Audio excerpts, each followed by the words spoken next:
So ito guys, yung bagong bus dito sa Eastern Region electric vehicle.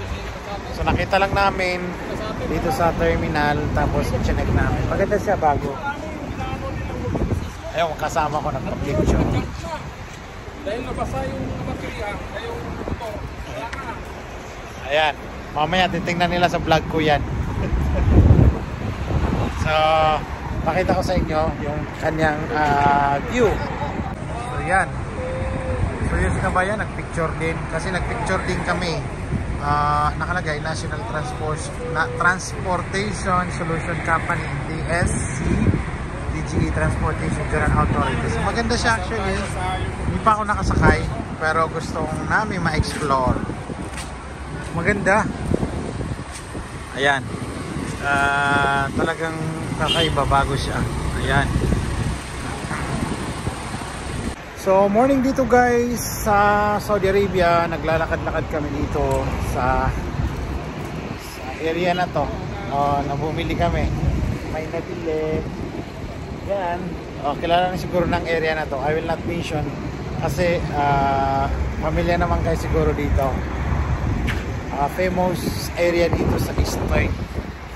Pag sinabi yung lugar ng mga Pilipino, alam yon kung saan.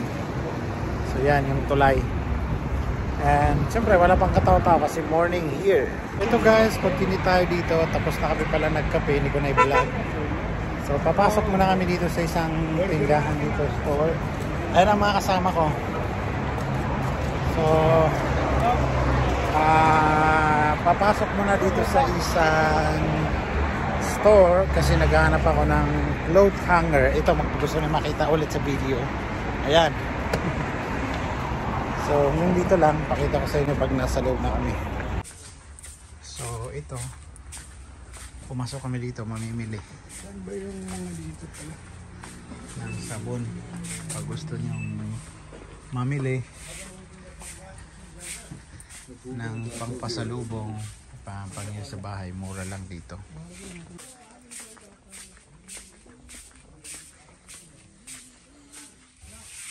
Ayan, mga mura lang dyan. So guys, ito bumili ako ng sabon na Lux. 12 lang, 4 na peraso. So makakatipid pa rin. Pag may bisita, pwedeng gamitin din.